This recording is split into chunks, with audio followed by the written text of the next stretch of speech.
Get on the ground right now. The voice cracked across the mall parking lot like a siren cutting through thunder, sharp enough to make shoppers freeze mid-step beneath the glowing storefront lights. Elijah Carter slowly raised his hands beside the dented blue pickup truck, rainwater sliding down the sleeves of his dark work jacket, while red and blue police lights painted trembling reflections across the wet asphalt. Around him, shopping bags stopped swinging, car doors stayed half open, and conversations dissolved into uneasy silence. Officer Daniel Reeves stepped forward with one hand resting near his radio, his jaw tight beneath the harsh white glow of the parking lot lamps. "We got a report about a suspicious man matching your description," he said coldly. Elijah blinked rain from his eyes and glanced briefly toward the mall entrance where frightened families still crowded near the sliding glass doors. "Officer," he said calmly, his voice low and steady despite the tension wrapping around him like barbed wire. "There's been a misunderstanding." Reeves didn't soften. If anything, the calmness in Elijah's tone seemed to irritate him more. "Keep your hands where I can see them." Nearby, a little girl clutching a pink backpack stared wide-eyed from behind her mother's coat. Two teenage boys quietly lifted their phones to record. Somewhere in the distance, thunder rolled across the North Carolina sky while the smell of rain and gasoline hung heavy in the cold evening air. Elijah obeyed without resistance. His palms remained open. His shoulders stayed relaxed. But his eyes kept drifting back toward the mall entrance, searching the crowd like he was counting faces. Officer Reeves noticed. "You expecting someone?" he asked with a mocking edge. Elijah hesitated for half a second before answering. "I'm just making sure everyone got out safely." Reeves frowned. Out safely from what? Before Elijah could answer, another officer approached quickly from behind the patrol cruiser. "Witness says he was near the food court when the panic started," the officer muttered. "Claims this guy was running through the crowd." Several people nearby exchanged nervous looks. The word running spread through the parking lot in whispers like sparks catching dry grass. Elijah slowly lowered his eyes for a moment. Rain tapped steadily against the hood of the truck. "Yeah," he admitted quietly. "I ran back inside." Reeves let out a humorless laugh. "That's supposed to help your case?" Elijah didn't answer immediately. His breathing stayed measured, controlled, like a man used to carrying heavy things without complaining about the weight. A gust of wind swept rain across the lot, rattling shopping carts near the curb. Then, suddenly, a woman's shaky voice rose from somewhere behind the growing crowd. "Wait!" Everyone turned. A store employee in a soaked red uniform stood near the entrance, trembling so badly she could barely hold her phone. Her mascara had streaked down her cheeks, and her eyes locked onto Elijah with stunned recognition. "That's him," she whispered. Reeves straightened instantly. "You recognize him?" The woman nodded once, swallowing hard. "He's the man who carried those kids out." Silence spread outward in waves. Even the distant hum of traffic seemed to fade for a second. Elijah lowered his gaze again, as if he wished the attention would disappear. But Reeves wasn't ready to let go of control. His expression hardened further. "Funny story," he muttered. "Still doesn't explain why mall security flagged you." Elijah slowly exhaled, rain dripping from his beard onto the pavement below. "Because people panic when they see a black man running toward danger instead of away from it." The words landed softly. No shouting, no anger. Somehow that made them hit even harder. Several faces in the crowd shifted uncomfortably. Reeves opened his mouth to respond when a low rumble suddenly echoed across the far side of the parking lot. At first it sounded like distant thunder again. Then headlights appeared. One pair. Then another. Then another. Black SUVs rolled into the lot one after another in perfect silence, their tinted windows reflecting the storm lights like dark mirrors. 10 of them. Every shopper nearby slowly turned to watch as the convoy glided across the rain-soaked pavement toward Elijah Carter. And for the first time since the confrontation began, Officer Daniel Reeves went completely pale. The convoy stopped in perfect formation beneath the flashing police lights, black paint shimmering under the cold rain like moving shadows across the parking lot. Engines idled low and steady. No music, no shouting, just the heavy hum of expensive machines cutting through the storm while dozens of stunned shoppers stared in complete silence. Officer Daniel Reeves instinctively stepped back half a pace, one hand still near his belt while water dripped from the brim of his cap. The nearest SUV door opened slowly, and a tall older man in a charcoal overcoat stepped onto the wet pavement, holding a folded umbrella at his side.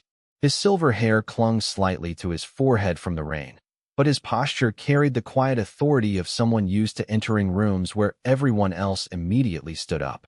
Elijah Carter recognized him instantly. His shoulders lowered just a fraction.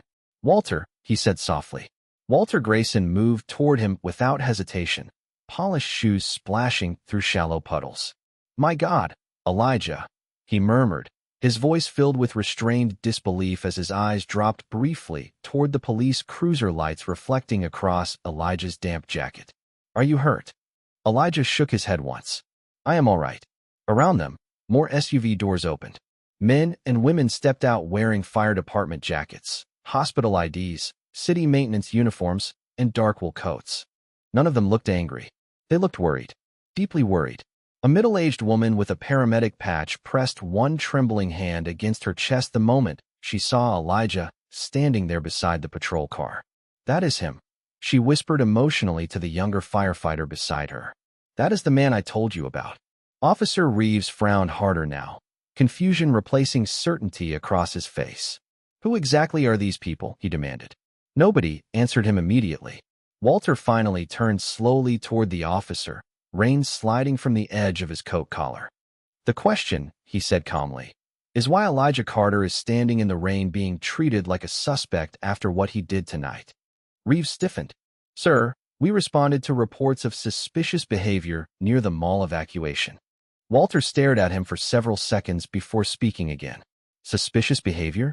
His voice stayed controlled, but something inside it carried enough weight to make even the second officer look uncomfortable. This man went back into a panicked crowd while everyone else was running out. The young mall employee from earlier stepped closer, still visibly shaken. "He carried two little kids outside through the east exit," she said quietly. "One of them was having an asthma attack." Another voice joined from the crowd. "He helped my mother down the escalator." Then another.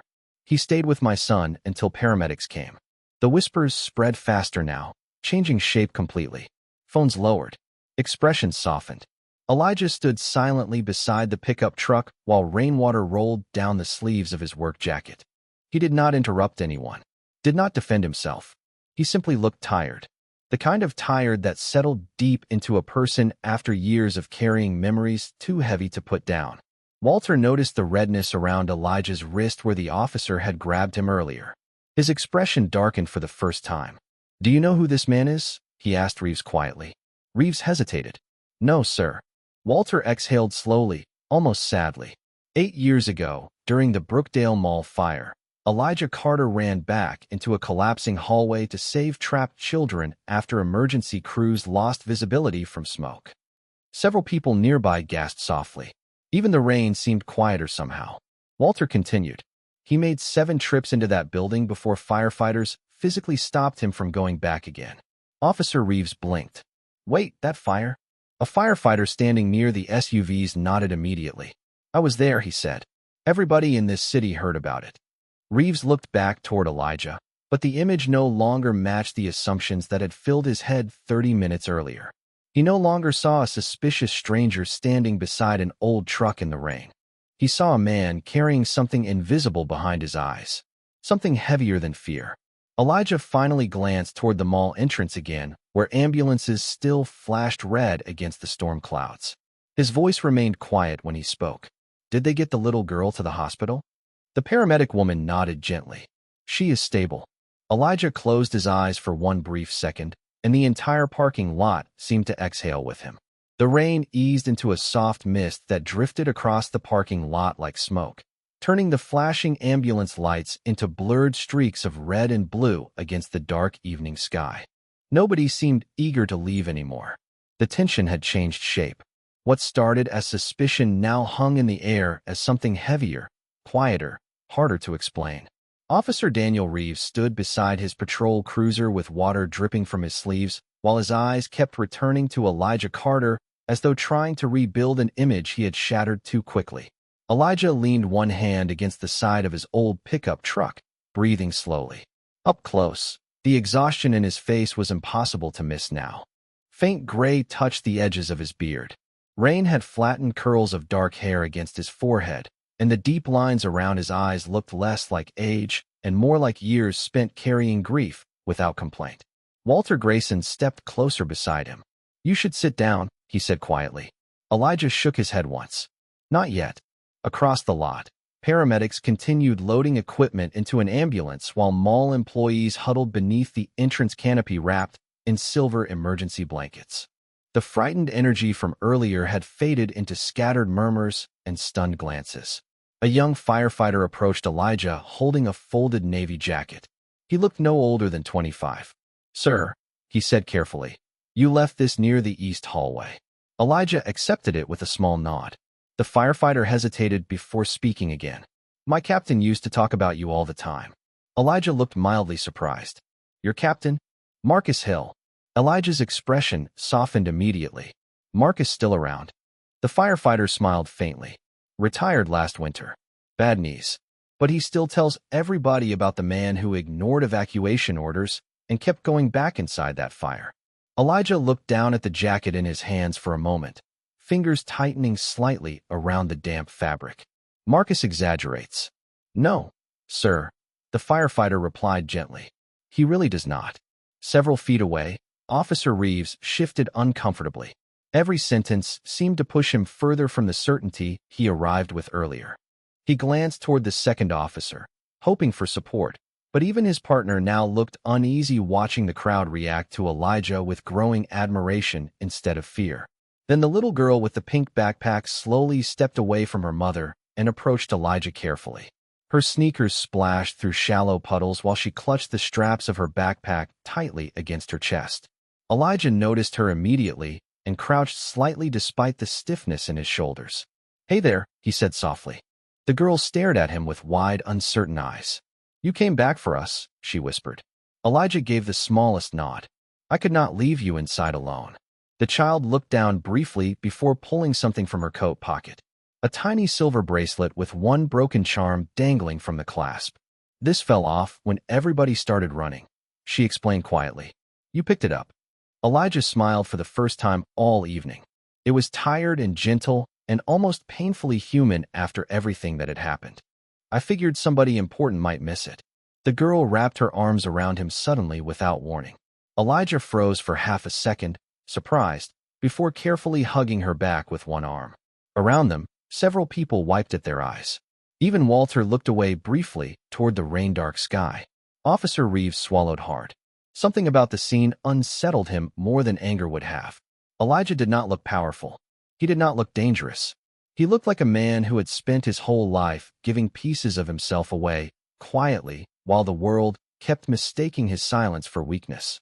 The little girl finally stepped back, smiling shyly now. Her mother mouthed a tearful thank you from several yards away.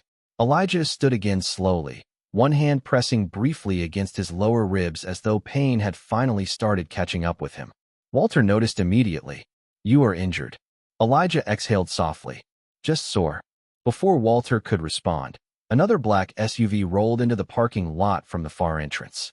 This one moved slower than the others. Deliberate. The moment it stopped, the entire mood around Walter shifted. His posture straightened instantly. Several firefighters exchanged glances. Even the paramedics seemed suddenly alert. Elijah stared toward the vehicle quietly, and for the first time since the confrontation began, something uncertain flickered behind his calm expression. The final SUV door opened slowly, and the man who stepped out carried the kind of presence that made conversations die without anyone being told to stop talking. Chief Raymond Hale adjusted the collar of his dark coat against the cold rain and surveyed the parking lot with sharp gray eyes that missed nothing. At 62 years old, the fire chief still stood with the straight-back posture of someone who had spent decades walking into disaster while everyone else ran away from it. The moment he saw Elijah Carter standing beside the patrol cruiser, something in his expression changed instantly. Not surprise. Recognition. Deep and personal. Elijah stared at him quietly across the rain-soaked pavement. "Chief," he said softly. Raymond Hale walked forward without hesitation. Water splashed beneath his polished boots while the crowd instinctively parted around him. Officer Reeves straightened nervously. "Sir, we are handling an active investigation situation here," he began, but Hale barely looked at him. His attention stayed fixed entirely on Elijah. When he finally stopped a few feet away, he removed one leather glove slowly and extended his hand. Elijah looked down at it for a brief second before shaking it firmly. Hale's jaw tightened. "I heard your name over the scanner," he said quietly. "I prayed it was not you."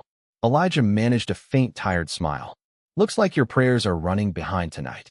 A few nearby firefighters laughed softly under their breath, relieved by the familiar exchange. Hale studied Elijah carefully, eyes lingering on the redness around his wrist and the exhaustion in his posture. "You went back inside again, did you not?"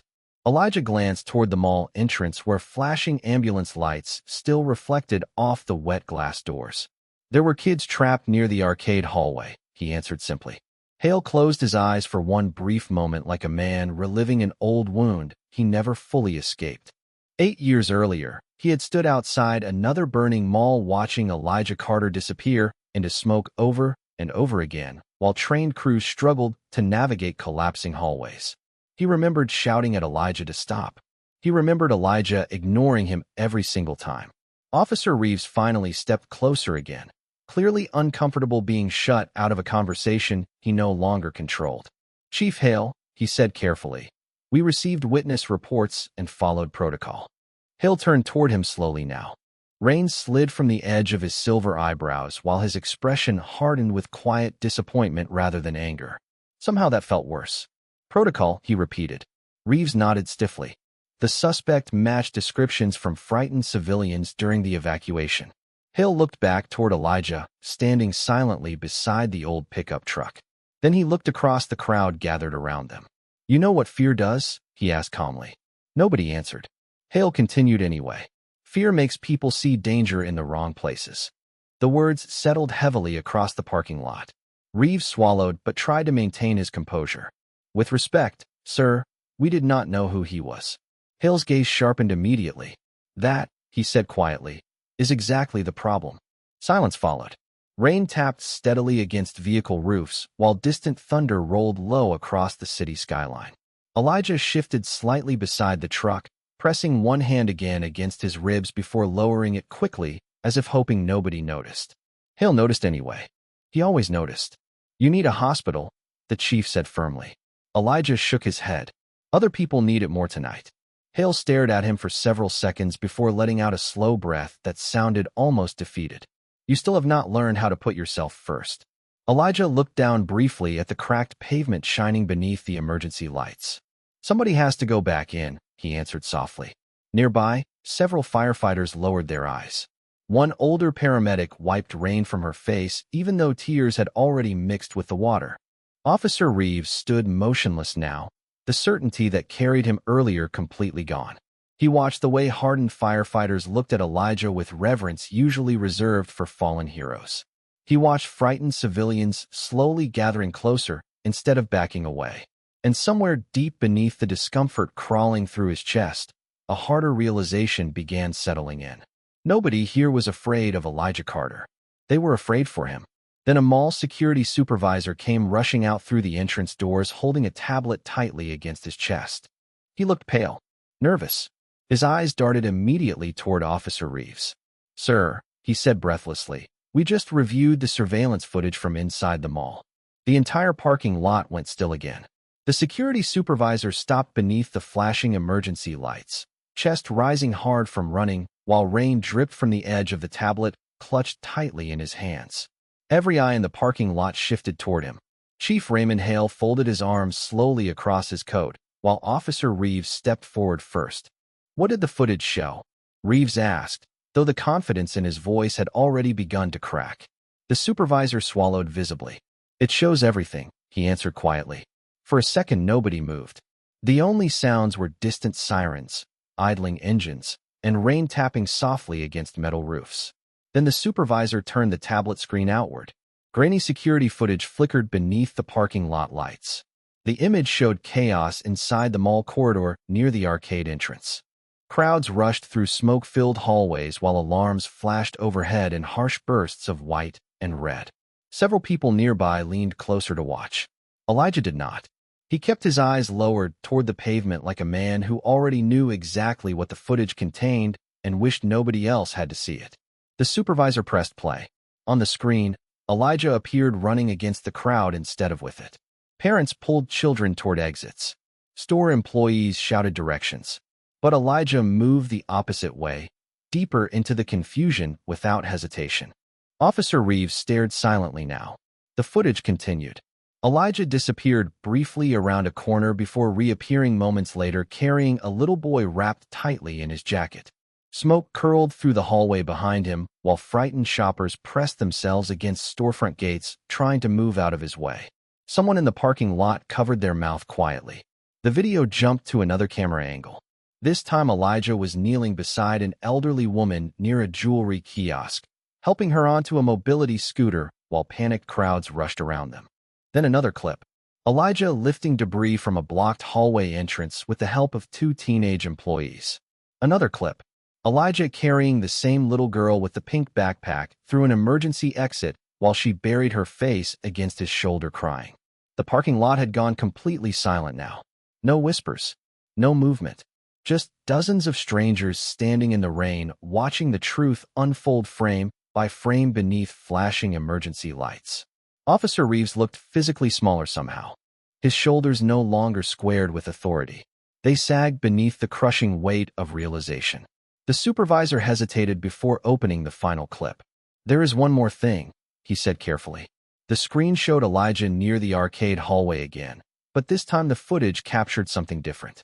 Near the far side of the corridor, a frightened mall employee had frozen beside a locked security gate while smoke thickened around the ceiling.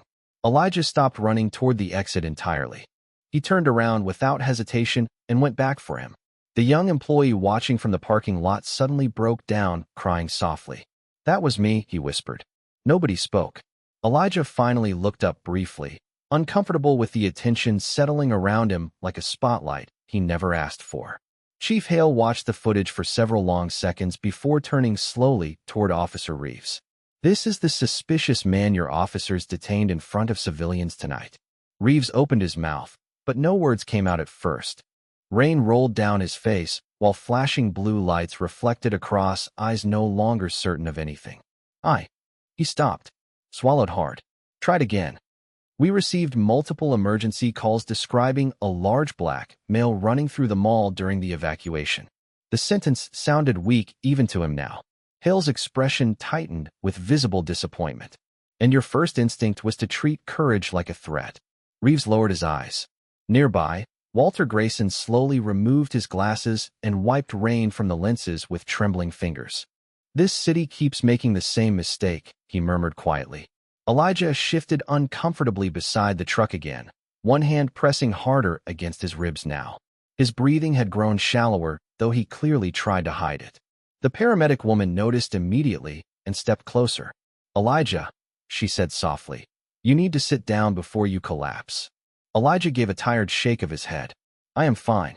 But even as he said it, the color had started draining from his face beneath the cold parking lot lights. The little girl with the pink backpack looked up at him nervously. "Mr. Elijah?" she whispered.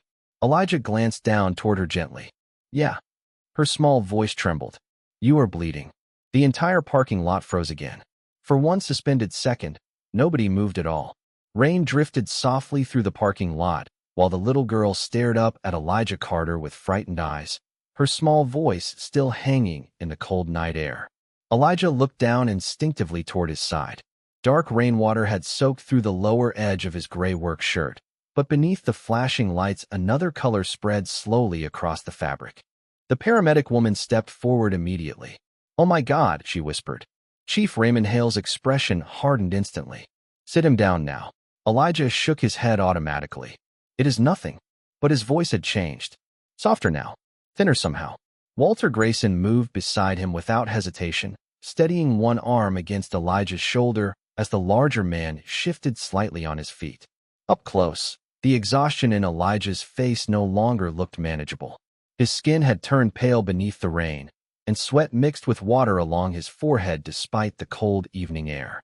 The parking lot lights reflected faintly in his tired eyes while the crowd watched in complete silence.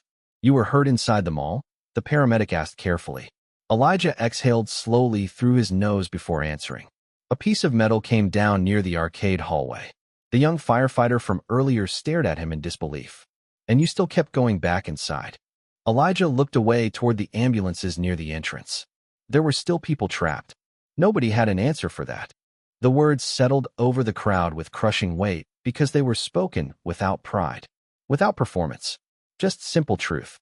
The paramedic gently pulled the jacket aside from Elijah's ribs while another medic hurried over carrying a trauma bag through the ring. Officer Reeves remained frozen beside the patrol cruiser, unable to take his eyes off the scene unfolding in front of him. Earlier that night, he had seen Elijah as a threat, a suspicious figure in a crowded parking lot, a man to control. Now he watched exhausted medics trying to care for someone who had quietly spent the last hour saving strangers while bleeding beneath his clothes. The contrast sat like concrete in his chest. Heavy, unavoidable. The little girl with the pink backpack still stood nearby, clutching her mother's hand. "Is he going to be okay?" she whispered. Her mother tightened her grip gently, but did not know how to answer. Elijah noticed the fear in the child's face immediately. Somehow, despite the pain pulling at his breathing now, he still offered her a reassuring smile. "Hey," he said softly, voice rough with exhaustion. "I promised you everything was going to be all right, remember?" The girl nodded slowly. Elijah pointed weakly toward the bracelet hanging from her wrist again. "You still got it." She looked down at the tiny silver bracelet and managed a small smile through watery eyes. "Yeah." Elijah nodded once, like that alone mattered enough to keep him standing. Chief Hale crouched slightly beside him now, rain soaking into the knees of his dark coat. "You stubborn fool," he muttered quietly, though emotion tightened every word. Elijah gave a faint breath of laughter that barely escaped his chest. "You said that 8 years ago, too." Hale looked away briefly toward the flashing ambulances. "Back then you were younger and dumber." Still dumb, apparently. Several firefighters nearby laughed softly under their breath, the sound fragile against the weight hanging over the parking lot. Then Elijah's knees weakened suddenly beneath him. Walter caught his arm immediately while the paramedics moved closer at once. A ripple of alarm passed through the crowd. Officer Reeves instinctively stepped forward too before stopping halfway, uncertainty locking him in place. Elijah steadied himself against the truck with visible effort. His breathing had become shallow now, each inhale careful and controlled, like he refused to let the pain fully surface. The paramedic pressed 2 fingers gently near his wrist while another medic prepared oxygen equipment beside them. "You should have told someone sooner," she said firmly. Elijah lowered his eyes toward the wet pavement glowing beneath the emergency lights. For several seconds he did not answer. Then quietly, almost too quietly for anyone to hear over the rain, he said, "People needed help first." The entire parking lot fell silent again. Even the storm seemed to soften around him. And standing there beneath flashing red and blue lights, Officer Daniel Reeves finally understood something that would haunt him long after the rain stopped. Elijah Carter had never once tried to prove he was a good man. He had simply acted like one when nobody was looking. The paramedics finally convinced Elijah Carter to sit on the lowered tailgate of his old pickup truck while rain continued falling in a slow silver curtain across the parking lot. Oxygen tubing rested lightly beneath his nose now, though he clearly disliked every second of it. One medic carefully checked the injury along his ribs, while another wrapped a thermal blanket around his shoulders against the cold. Around them, the crowd had changed completely. Earlier, they had watched him with suspicion. Now people stood quietly beneath umbrellas and storefront lights like witnesses at something sacred they did not fully know how to process. Nobody seemed interested in recording anymore. Most had lowered their phones. Some simply watched Elijah with expressions filled by guilt, gratitude, or quiet disbelief. Officer Daniel Reeves remained near the patrol cruiser. Soaked by rain, he no longer seemed to notice. His hands rested awkwardly against his duty belt while fragments of the evening replayed endlessly through his mind. The commands, the assumptions, the way Elijah had raised his hands calmly without anger even while being treated like a criminal. Reeves glanced again toward the surveillance footage frozen on the security tablet nearby. Elijah carrying children through smoke. Elijah helping strangers reach exits. Elijah running toward danger while everyone else fled from it. Reeves felt something twisting painfully inside his chest now. Not embarrassment alone. Shame. Chief Raymond Hale stood beside the pickup truck speaking quietly with the paramedics while Walter Grayson coordinated phone calls a few feet away. Emergency vehicles still flashed across the wet asphalt, painting the entire scene in restless streaks of blue and red. Then the young mall employee Elijah had helped rescue earlier stepped forward through the crowd, holding something small in both trembling hands. He could not have been older than 19. Rain darkened his fast food uniform, while nervous tears filled his eyes. "Mr. Carter?" he asked softly. Elijah looked up tiredly. "Yeah." The teenager swallowed hard. "I think this belongs to you." He opened his hand slowly. A worn, braided bracelet rested in his palm. Black leather with a tiny silver firefighter charm attached near the clasp. The moment Elijah saw it, the exhaustion in his face shifted into something deeper. Something almost fragile. Carefully, he reached out and took the bracelet into his hand. His thumb brushed across the tiny silver charm with heartbreaking familiarity. Chief Hale noticed immediately. His expression softened. "You still wear Caleb's bracelet?" Elijah nodded once without speaking. Silence spread gently around them. Even the rain seemed quieter again somehow. The teenager looked confused. Who was Caleb? Nobody answered right away. Elijah stared down at the bracelet for several seconds before finally speaking, his voice rough and low beneath the distant sirens. "My son." The words landed softly but carried enormous weight. Walter lowered his phone slowly. Several firefighters nearby exchanged quiet looks. Elijah continued staring at the bracelet while water dripped from the edge of the thermal blanket around his shoulders. "He wanted to become a firefighter someday," he said quietly. "Used to wear this thing everywhere." The little girl with the pink backpack stood closer now, listening carefully. "Where is he now?" she asked innocently. A long pause followed. Chief Hale looked down at the wet pavement. Walter removed his glasses again. Elijah inhaled slowly before answering. "He died during the Brookdale fire 8 years ago." The entire parking lot seemed to stop breathing. Officer Reeves felt his stomach drop instantly. Elijah finally looked up, eyes distant beneath the flashing emergency lights. "I went back inside that day because Caleb was still trapped in the building." Rain rolled quietly across the hood of the pickup truck while nobody dared interrupt him. "By the time I reached him." Elijah stopped. His jaw tightened briefly. He lowered his eyes again toward the bracelet resting in his tired hands. "I was too late." The little girl covered her mouth softly. Several people nearby wiped tears from their faces.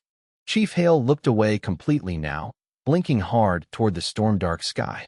Officer Reeves stood frozen beside the cruiser as the full truth finally settled over him like cold water. Elijah Carter had not spent 8 years running toward danger because he was fearless. He had spent 8 years trying to save every stranger he could because once, a long time ago, he could not save the person he loved most. The rain finally began to slow, falling now in thin silver lines beneath the parking lot lights while silence wrapped around Elijah Carter like a second blanket. Nobody seemed to know what to say after hearing about Caleb. The little firefighter charm rested quietly in Elijah's hand while emergency crews moved more softly around him now, as if even their footsteps understood they were standing near a grief too deep to disturb carelessly. Chief Raymond Hale remained beside the pickup truck with his hands buried inside his coat pockets, eyes lowered toward the wet pavement. Walter Grayson stood nearby, speaking quietly into his phone before ending the call altogether, no longer interested in business or schedules or anything outside this moment. Officer Daniel Reeves still had not moved. The storm inside him had become impossible to ignore now. Every assumption he made earlier replayed against the truth he had just learned, and each memory felt uglier than the last. He looked at Elijah sitting exhausted beneath flashing emergency lights. Oxygen tubing resting gently beneath his nose, thermal blanket wrapped around his shoulders, fingers holding the bracelet of a son he could not save. Reeves felt something break open inside his chest then. Not pride, not authority, something smaller, more human. Slowly, almost uncertainly, he stepped away from the patrol cruiser and walked toward Elijah through shallow puddles reflecting blue and red light across the asphalt. Several people noticed immediately and grew quiet again. Chief Hale lifted his eyes carefully. Walter folded his arms. Reeves stopped a few feet in front of Elijah and removed his cap slowly, rainwater dripping from the brim onto the pavement below. For a long moment, he could not speak at all. Elijah looked up tiredly, but without anger. Somehow that made it harder. Reeves swallowed hard. "Mr. Carter." His voice cracked slightly before he steadied it again. "I owe you an apology." The parking lot remained completely silent. Reeves glanced briefly toward the crowd before looking back at Elijah directly. "Tonight I saw a black man running through chaos, and I assumed the worst before I knew a single thing about you." He lowered his eyes for a second. "I did not see courage. I did not see pain. I did not see a father carrying the memory of his son into every dangerous place he walks." Elijah listened quietly without interrupting. Rain tapped softly against the truck beside him. Reeves continued, voice rougher now. "I saw what I expected to see, and I was wrong." Chief Hale watched silently from nearby, while several firefighters exchanged glances. Nobody rushed the moment. Nobody looked away. Reeves inhaled slowly before speaking again. "You deserved respect the second I arrived here tonight. Not after the footage. Not after the witnesses. Not after the SUVs showed up." His eyes lifted finally to meet Elijah's. "From the beginning." The words hung heavy beneath the fading storm clouds. Elijah stared at him for several long seconds, expression unreadable beneath the parking lot lights. Then slowly, tiredly, he shifted forward on the tailgate and removed the oxygen tubing for a moment. "Officer," he said quietly, "fear makes people forget each other sometimes." Reeves lowered his gaze again. Elijah looked toward the mall entrance where ambulances still stood beneath flashing lights. "But if we only see danger when we look at somebody."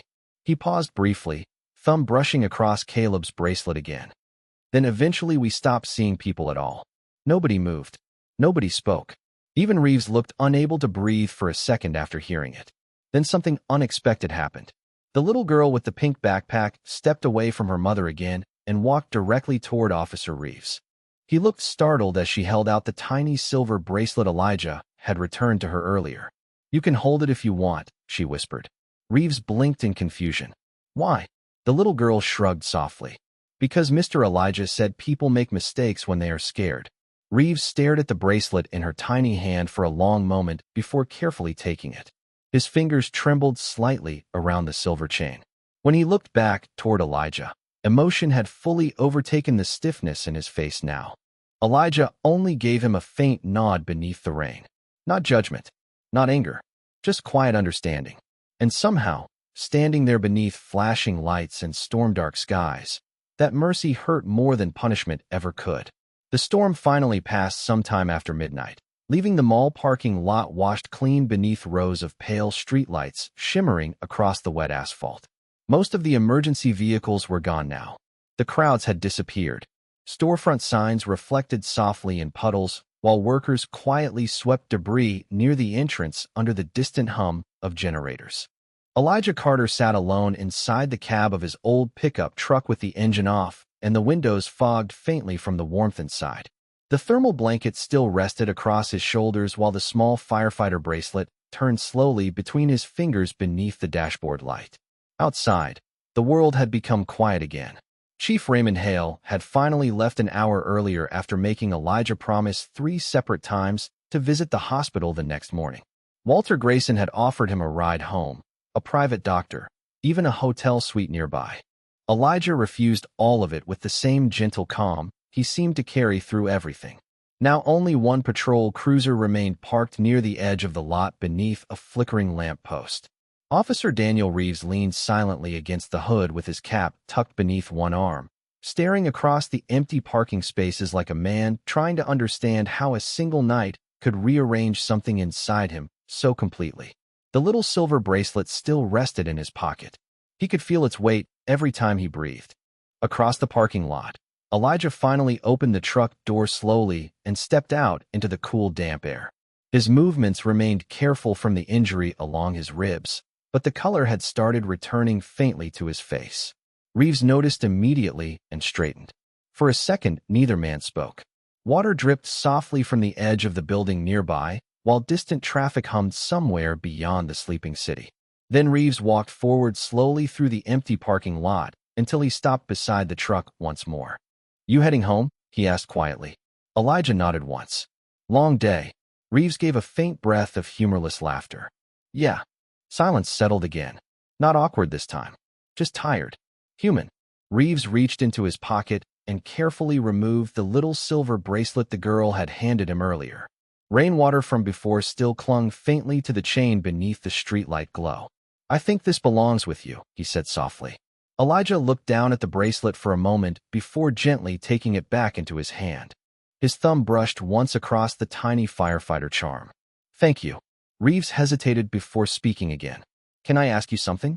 Elijah leaned lightly against the truck door. "Sure." Reeves looked out across the empty lot, jaw tightening slightly. "After everything tonight, why were you still kind to me?" The question hung quietly between them beneath the soft glow of parking lot lights. Elijah thought about it for a long moment before answering. "Because anger is heavy." Reeves looked back toward him. Elijah's eyes drifted toward the dark mall entrance in the distance. "And I already carry enough." The words landed softly but cut deeper than any accusation could have. Reeves lowered his eyes briefly, emotion tightening across his face again. Elijah studied him for a second before speaking once more. "You made a mistake tonight." Reeves nodded slowly. "I know." Elijah slipped the bracelet carefully back around his wrist. "Just make sure the next person does not pay for it too." Reeves swallowed hard and nodded again, unable to trust his voice. Elijah opened the truck door then paused halfway inside. "Officer." Reeves looked up. Elijah gave a faint, tired smile beneath the streetlight glow. "You saw me tonight because people finally told you who I was." He glanced down briefly at the faded work jacket folded across the passenger seat. "Try seeing people before that part next time." Reeves stood motionless as Elijah climbed into the truck and shut the door softly behind him. The old engine coughed once before turning over with a low, familiar rumble. Then slowly, beneath the fading reflection of red and blue lights across the rain-soaked pavement, Elijah Carter drove out of the parking lot and disappeared into the sleeping city. Officer Daniel Reeves remained standing there long after the truck was gone, alone beneath the quiet streetlight, listening to the silence left behind by a man who had spent his whole life saving strangers while asking for nothing in return.